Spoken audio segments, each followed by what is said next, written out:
Sobat Clicker, selamat datang di Ayo Talk. Pada kesempatan kali ini kita akan berdiskusi mengenai konsep digital class. Saya Indah dengan narasumber-narasumber terbaik kita di sini akan mengupas tuntas mengenai definisi yang mendasari digital class dan juga tantangan beserta kendala yang ada di dunia pendidikan. Tentunya bersama dengan narasumber terbaik kita ada Mas Noval dari PT Ayo Klik Mitra Sinergi dan juga ada Mas Fidel dari distributor produk visual PT Indovisual Persenta Tama. Bagaimana kabarnya, Mas? Alhamdulillah baik. Oke teman-teman, kali ini kita akan membahas semuanya ya mengenai konsep digital class. Mungkin dari pertanyaan teman-teman di sini, Mas, banyak banget nih yang kepo mengenai teknologi digital class itu seperti apa, Mas? Bisa Mas Noval jelaskan? Oke, Mbak Indah. Perkenalkan, saya Noval dari tim solusi dari Ayo Klik Mitra Sinergi. Saya akan menjelaskan sedikit mengenai konsep atau pengertian dari digital class solution. Jadi digital solution merupakan solusi baru atau produk baru di bidang pendidikan untuk solusi pendidikan, di mana kita memanfaatkan produk-produk IT untuk membantu proses belajar mengajar dari mulai pihak pengajar, dari mulai pihak siswa atau mahasiswa itu dapat membantu proses dalam pembelajaran di kelas.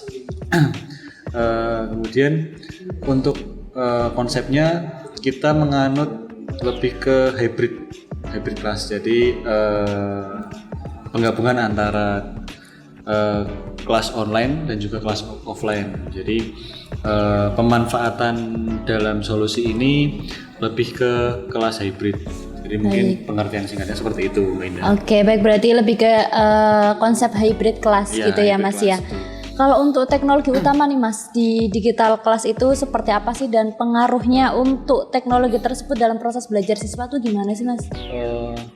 Sebenarnya kita memanfaatkan berbagai produk dalam solusi ini, mulai dari visual yang mungkin nanti dijelaskan oleh Mas Fidel selaku distributor di bidang visual. Kemudian juga ada barang-barang IoT yang kita juga kerjasama dari beberapa pihak juga. Kemudian ada software untuk menunjang solusi digital class solution seperti itu. Jadi untuk pengaruhnya mungkin mempermudah di sisi pengajaran. Ketika misal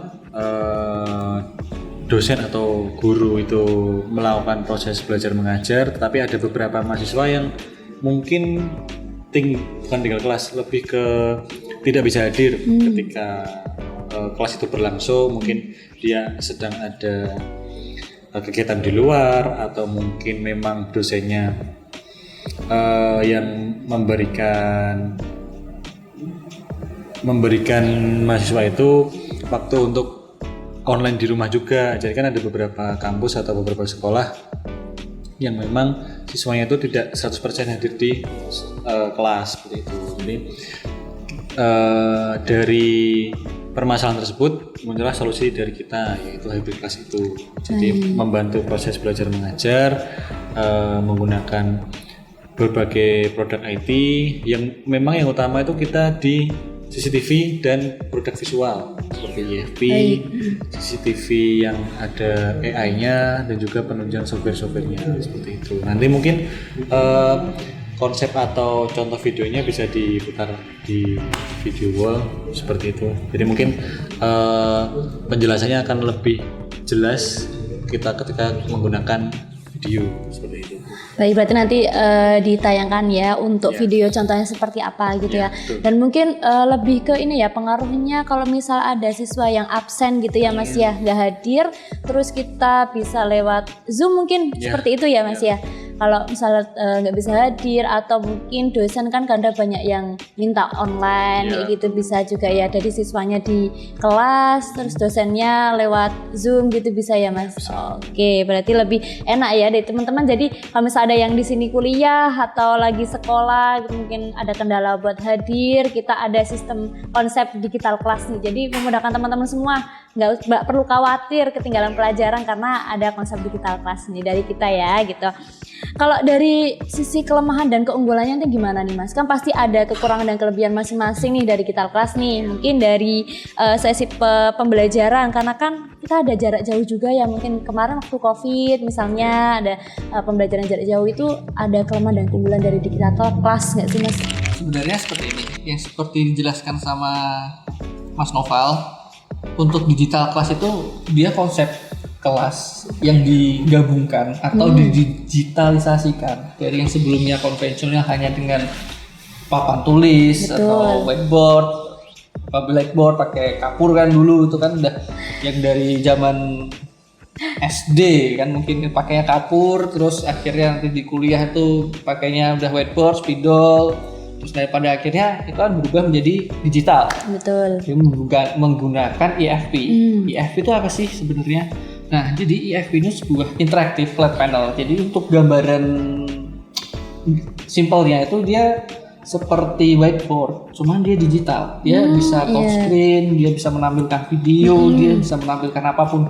Karena dulu zaman kita sekolah, mungkin kan ketika kita dulu SMP, SMA, kuliah atau SD itu kan ketika kita mau mencari sesuatu itu kan kita harus mandiri, nggak bisa langsung di kelas. Mau memberikan contoh itu kita harus melihat di buku dan saya yakin di buku-buku tersebut kalian melihat gambar itu burem nggak? Iya, hitam putih gitu ya.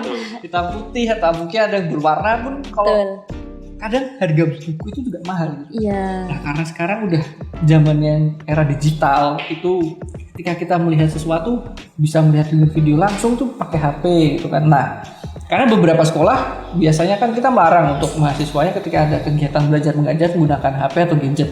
Nah salah satu solusinya itu ada IFP tersebut. Kita nggak perlu nyuruh mahasiswa atau siswa itu menggunakan HP-nya masing-masing karena kan kita nggak bisa memantau nih mereka tuh di HP ini bukanya apa, malah main game atau enggak. Nah makanya itu IFP itu bisa menggantikan whiteboard tersebut. Dia menampilkan misalkan mau menampilkan materi apa, video apa gitu kan. Nah itu lebih mudah dan lebih menarik enak gitu, ya, lebih menarik. Dan itu kan terpantau ketika daripada kita nyuruh mahasiswa atau siswa buka gadget sendiri kan kita nggak bisa memantau dia sebenarnya beneran buka atau fokus di pembelajaran tersebut. Nah karena memang untuk kegiatan belajar itu kan kita fokusnya ke depan ke guru kan, nah guru itu bisa menjelaskan dengan IFP tersebut.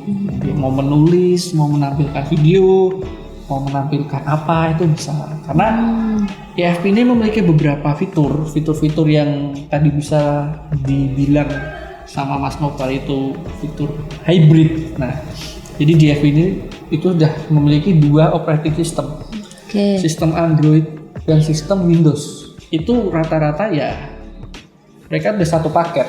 Jadi ketika kita mau membuka Android atau membuka Windows itu di IFP kita tinggal switching aja. Jadi di IFP tersebut tuh sebenarnya bisa menjadikan fungsi sebagai HP besar atau laptop yang besar seperti itu kan. Jadi betul. Jadi ketika kita mau Windows nih misalkan ya nanti tinggal di switch. Mungkin nanti bisa lihat contohnya IFP itu penggunaannya seperti apa atau contoh itu seperti apa mungkin bisa ditampilkan. Nah, contohnya seperti itu. Jadi kenapa sih IFP itu tadi? Jadi ketika kita mau menampilkan sesuatu secara digital, mau video, belajar lebih interaktif, lebih menarik karena masa udah dari 20 tahun, 30 tahun konsep sekolah itu nggak berubah kan pasti boring. Biar lebih modern ya Mas. Lebih modern kan. Makanya setiap hari kita harus melihatnya di buku, melihatnya cuma di papan tulis penjelasan mengenai sesuatu kita hanya awangan gitu kan. Sekarang udah bisa lebih canggih ya. Bisa bener-bener ya udah ini. Iya, lebih interaktif juga gitu ya Mas ya. Dan tadi mungkin yang dimaksud dengan hybrid ini di FP ini dia memiliki biasanya sudah bundling dengan kamera, terus bisa diinstal di Zoom tadi. Baik. Apa sih hubungannya IFP dengan hybrid itu? Nah, untuk beberapa hal ini produk kami di IFP tersebut itu tuh kita memiliki kayak misalkan sistem broadcast, terus sistem untuk apa namanya itu connect dari HP atau laptop ke IFP tersebut itu tanpa menggunakan kabel, nirkabel. Jadi ketika kita mau presentasi atau mau apa itu ya udah nggak perlu pakai colok cabut USB lagi. Oh ya, jadi lebih simple ya Mas ya. Mirroring. Jadi ya mirroring. Iya, Jadi dengan laptop kita sambungkan dengan IFP tersebut menggunakan kode yang udah ada kan. Biasanya kan itu udah bawaan dari IFP-nya. Itu sistem hybrid, dan kita yang salah satu produk kami juga bisa menggunakan sistem broadcast. Jadi nggak cuma satu arah, tapi dua arah. Maaf kebalik. Jadi nggak cuma dua arah, tapi bisa yang satu arah. Jadi biasanya kalau Zoom kan dari Zoom ke mahasiswa. Nah, saja. ini kalau sistem broadcast ini, apa yang tampil di IFP tersebut itu tuh bisa di-broadcastkan ke semua HP. Oh. Semua device yang mau gabung. Dan itu nggak hanya di satu ruangan. Yang ada di ruangan sebelah, ada yang bisa jadi di rumah, dimanapun dia bisa join. Jadi sistemnya itu IFP itu membroadcastkan apa yang sedang dia tampilkan, seperti itu. Jadi bisa digunakan untuk jarak jauh juga, nggak mesti dalam ruangan ya Mas ya. Dan juga lebih interaktif pastinya ya. Jadi nggak kayak monoton nih teman-teman, misalnya dulu pakai proyektor biasanya ya, kita bisa sekarang pakai IFP gitu biar lebih interaktif gitu ya teman-teman semuanya. Nah, mengenai IFP tadi ada juga disebutkan CCTV nih Mas. Kegunaannya itu apa sih? Apakah CCTV itu cuma, biasanya kan kalau CCTV cuma lihat kondisi ruangan aja nih. Nah, yang dimaksud untuk digitalkan itu CCTV-nya apakah ada spesifikasi khususnya biar lebih intensif itu bagaimana gitu Mas? Mungkin nanti bisa jelaskan lebih detail sama Mas Novel. Untuk CCTV itu sebenarnya fungsi dari CCTV itu sebagai AI atau untuk memantau ya, bukan memantau, bukan sekedar memantau, lebih ke interaktifnya AI di situ. Jadi kan memang CCTV sendiri, kita kalau di kelas kita pemasangannya ada 2 unit, yang di depan sama yang di belakang. Jadi semua kegiatan yang ada di kelas itu semua terekam di CCTV. Jadi lebih advance-nya seperti apa di CCTV itu memang kalau misal dijelaskan secara lisan, itu CCTV memiliki beberapa fitur AI, mulai dari tracking guru atau dosennya, mulai dari fitur split screen untuk siswa yang sedang bertanya, hand gesture dan lain sebagainya. Itu kalau memang kita penjelasan secara lisan mungkin agak kurang ya. Mungkin bisa kita kasih video yang ada di contohnya nanti akan ditayangkan teman-teman. Jadi teman-teman nggak perlu seperti apa nanti akan ditayangkan juga. Contohnya tuh seperti apa di kita kelas gitu. Iya, betul. Ya. Ada lagi Mas Novel atau Mas Fidel untuk terkait produk khusus mungkin di ruangan? Kalau misal dari pertanyaan yang tadi untuk kekurangannya sendiri mungkin lebih ke dari sisi, mohon maaf kalau misal dari pengajar yang mungkin usianya lebih tidak update teknologi ya mungkin ya juga, itu kan mereka memang harus effort kesulitan untuk belajar lagi. Tapi mungkin dari kita, keunggulan dari kita memang kita bantu untuk training kan. Ada trainingnya juga ternyata ya. Jadi nggak cuma dilepas ya Mas ya. Oke. Kita latih, misalnya ajarin, jadi gimana cara penggunaannya. Jadi mungkin memang karena untuk IFP itu kan fiturnya banyak. Nah, mungkin kan karena untuk yang dosen-dosen atau guru-guru yang sudah agak sulit buat menggunakan teknologi itu, kita ajarkan. Sebenarnya kan IFP menggunakannya seperti HP aja. Kita menggunakan seperti HP. Jadi orang tua pun sekarang juga udah pakai HP. Sudah up to date juga sekarang ya, jadi semuanya ya Pak kita gadget. akan ajarkan hal-hal dasar touchscreen seperti apa. Mungkin agak sulitnya itu nanti di penyesuaian aja. Karena kan orang gambar di papan tulis sama orang gambar di IFP itu rasanya pasti beda. Cuman itu lebih banyak fiturnya, jadi lebih membantu penggaris dan sebagainya. Udah nggak perlu nyari, kadang kan di kelas itu penggarisnya mana nih, nggak ada. Ya udah ada ya di situ ya, tinggal tarik mungkin gitu ya. Oke. Mungkin kekurangan lainnya bisa dibilang dari sisi siswanya mungkin. Jadi keamanan. Sedikit bukan lebih ke ini. Personalnya tergantung siswanya juga sih. Kenapa nih biasanya nih? Dapat isu apa ini Mas? Isunya tuh kan mungkin yang di kelas hybrid mungkin online.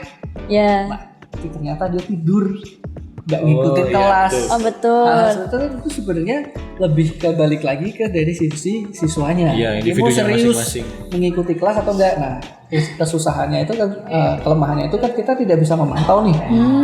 Dia tuh sebenarnya ngikutin kelas dengan serius atau enggak. Nah, untuk fitur itu tersebut kita salah satu produk kita. Mungkin ini bisa dibilang sedikit melanggar privasi ya. Cuman kita ada fitur yang namanya touchback. Nah, ketika fitur touchback ini diaktifkan, mungkin guru itu mengaktifkan, kita bisa sedikit mengontrol laptop yang ada di rumah. Ada juga fitur untuk mengontrol gitu ya, Mas? Bukan mengontrol, sebenarnya touchback. Sistem touchback ini jadi ketika IFP menyambung dengan laptop, nanti dia misalkan gambar dari laptopnya udah muncul dia. Iya, betul. Nah, ketika kita ngeklik atau touch yang ada di IFP, yang di laptop itu keklik. Oh, jadi ini ya, kesambung ke beberapa Iya, gitu ya. dia bisa kontrol atau misalkan next. Misalnya kita presentasi nih, nextnya nggak perlu dari Di laptop, lagi, bisa kita langsung di layarnya. di layar. Oh, gitu. Nah, itu bisa buat misalkan nih di rumah kita buka aja Windows terus kamera, lihat kamera. Nah, dia di depan kamera nggak? Di depan kamera. Oh, itu ada juga fiturnya ya di Itu bukan IFP ya? Oh, bukan itu kan, fitur. lebih ke setiap aplikasi, setiap laptop dia kan memiliki kamera. Oh Pasti iya ada betul. kamera. Ya kita kontrol aja, kita iseng aja dari IFP-nya kan mau ngecek buka kameranya, dia tidur atau dia apa, itu sebenarnya bisa. Itu mungkin salah satu cara buat mengatasi Mengatasi itu ya, murid-murid permasalahan ya. itu. Cuman ya balik lagi. Pertama tuh balik lagi ke siswanya. Siswa seperti apa. Yang kedua, balik lagi karena ini sistemnya cloud.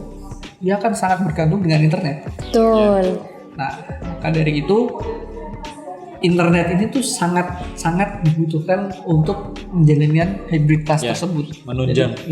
Jadi ketika internetnya lemot, hal-hal fitur-fitur yang canggih tadi itu mungkin akan sedikit terganggu. Seperti sistem touchback tersebut terganggunya seperti apa? Nanti ketika kita ngeklik itu kan dia jadi sedikit delay dan Oh iya, karena koneksinya tadi ya, gitu. koneksi itu juga sangat penting lah untuk Mungkin itu era juga. digital sekarang. Itu misalnya dari dosen nih misalnya Mas, menyampaikan tuh mereka sinyalnya itu oke nih, tapi di murid-muridnya tuh ternyata sinyalnya nggak oke nih. Apakah juga akan masuk ke mereka juga delay gitu Mas? Itu sebenarnya pasti delay karena pada dasarnya hybrid yang di offline, yang di online, yang di rumah, Online ya. itu dia kan pasti menggunakan internet di rumahnya dan mau delay atau enggak pasti kan mereka joinnya via Zoom. Betul. Pasti delay. Jadi koneksi itu sangat penting.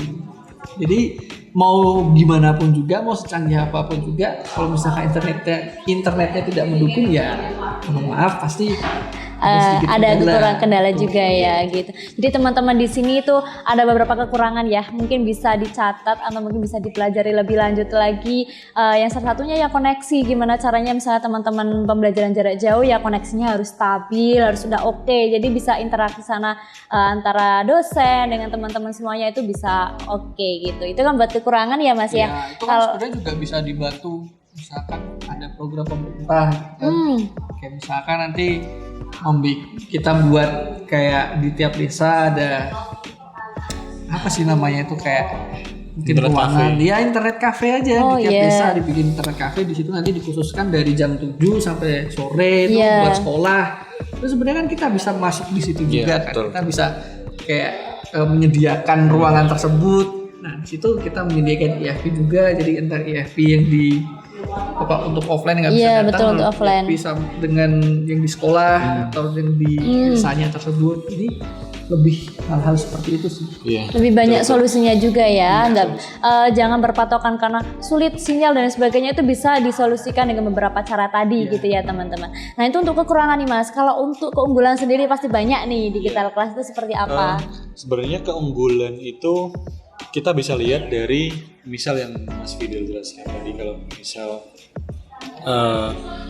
pengajar itu memang mereka dari sisi ketika di kelas mereka kan pasti melakukan interaksi, share materi dan lain sebagainya lewat IFP dan lain sebagainya.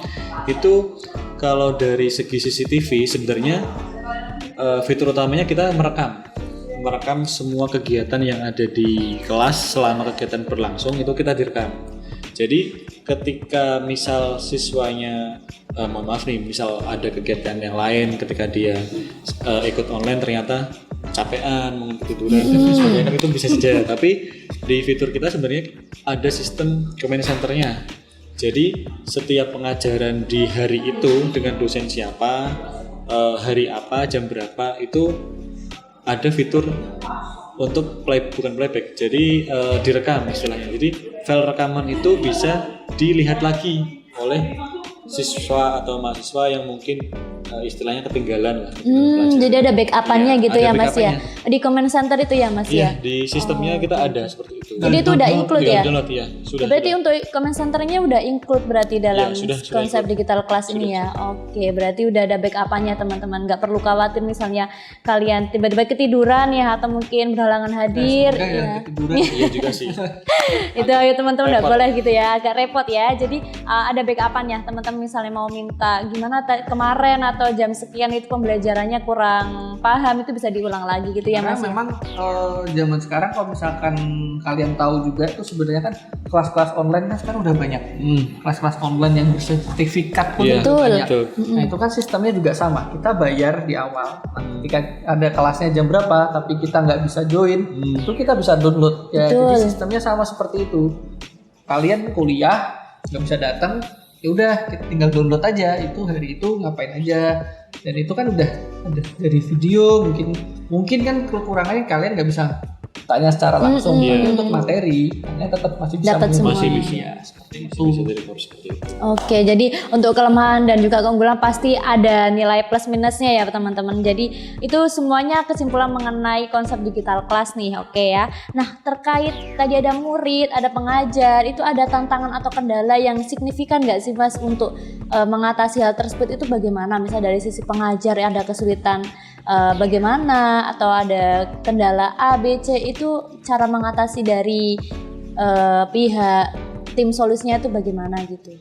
Mungkin tadi kan sedikit udah kita bahas di awal kan, kayak misalnya kendala yang pertama untuk pengajar kan mungkin dari sisi kebiasaan perubahan yang belum biasa lah, berubah dari yang manual ke digital ya. itu kan pasti agak kaku. Nah, mungkin solusinya kita kasih training tadi itu, kita kasih training, kita kasih tahu fitur-fiturnya. Kalau misalkan memang butuh pendampingan, mungkin kita bisa mendampingi ketika mereka ada kelas nih mengajar, ya mungkin selama 1 minggu gitu kan ya. Didampingi Kita dampingin dulu, aja, Mas. kita Iya. duduk di situ, mungkin menyamar sebagai mahasiswa lumayan juga kan. Dapat ilmunya gratis, juga. ilmu Oke. gratis. Betul. Ketika ada kendala kita bantu, oh ini seperti ini Bu, menggunakannya ini seperti ini. Dan pada akhirnya kan semua orang juga pasti akan terbiasa. Karena kayak digital itu mau nggak mau kita harus mengikuti. Betul. Dulu yang nggak ada HP, sekarang pun HP, dan orang tua pun kan pada akhirnya bisa kan menggunakan Betul. HP gitu. Iya, betul. Meskipun nggak semua fitur bisa digunakan, tapi itu bisa kan dengan belajar pelan-pelan. Nah, pada akhirnya semua akan mengarah ke sana. Semua akan menjadi digital, akan memudahkan. Karena memang itu tadi, itu sangat mudah. Jadi ketika kita udah mengenal, kita udah coba, orang-orang yang sudah menggunakan itu juga, oh ternyata enak ya. Ternyata memang mudah dan nggak seribet itu. Dan ini lebih mungkin ada beberapa, saya pernah ngobrol juga dengan teman saya yang dosen itu juga, dia sudah menggunakan IFP itu jadi udah kayak ya memang lebih enak, dia lebih bisa interaktif, dia bisa lebih explore. Jadi untuk akademisi yang memang muda dan dia memang suka explore, ingin memang memajukan anak bangsa gitu kan. Betul. Mereka benar-benar explore. Teman saya itu masih ya mungkin masih umur sekitar 28, 29 tuh dia explore, dia mencari tahu, dia benar-benar belajar bagaimana sih penggunaan EFP ini bisa saya pakai buat apa aja sih. Nah, dari kekreatifan pengajar tersebut itu kan sangat membantu. Ketika pengajar semakin kreatif, murid pun semakin tertarik. Itu kan berkesinambungan kan. Jadinya kayak yaudah pelajarannya menarik, muridnya jadi fokus, apa yang diajarkan juga terserap. Seperti itu. Itu kan hal-hal kreatif tersebut ya balik lagi ke manusianya. Bisa jadi, memanfaatkan atau enggak tidak ya Mas? Dari sisi kita hanya support, mau diajari seperti apa, fiturnya seperti apa aja, kalian bisa ngapain aja. Ketika itu sudah terdelivery, nah balik lagi nanti ke pengajar penggunanya kan explore sendiri. Betul. Kita mungkin bisa bantu kasih contoh seperti ini loh, bisa seperti ini, seperti ini, seperti ini. Kalian bisa bikin kuis yang interaktif secara langsung. Mungkin di kelas itu bisa bikin mini lomba, kayak misalkan kayak ada kelompok 1, 2, 3, nanti hasilnya akan secara live langsung di FB. betul lah. Hal kayak gitu semua bisa. Oke, jadi Balik lagi dimudahkan. kreativitas pengajar juga. Iya. Semakin pengajar kreatif, semakin menarik. Nah, semakin mahasiswa atau siswanya itu jadi tertarik dengan lebih enak juga ya. Itu tadi balik lagi, ketika orang tertarik, orang masih lebih fokus, lebih Iya. suka mendengarkan, suka dengan kelasnya, itu hasilnya pun mahasiswa juga jadi jauh lebih pinter, lebih terserap kan materinya. Iya ya, jadi lebih interaktif, lebih enak juga. Berarti kan itu mengelola SDM-nya dulu ya berarti Mas ya. Dari kami juga sudah menyediakan training, jadi mungkin dari pengajar atau mungkin dari pendidik lainnya kesulitan untuk mengoperasikan, kita ada juga training sampai dengan bisa mengoperasikan dengan lancar gitu ya Mas ya. Oke, cukup detail ya teman-teman mengenai penjelasan terkait konsep digital class ini. Mungkin dari Mas Noval dan juga Mas Fidel, ada closing statement nggak sih Mas buat perkembangan teknologi digital class ini?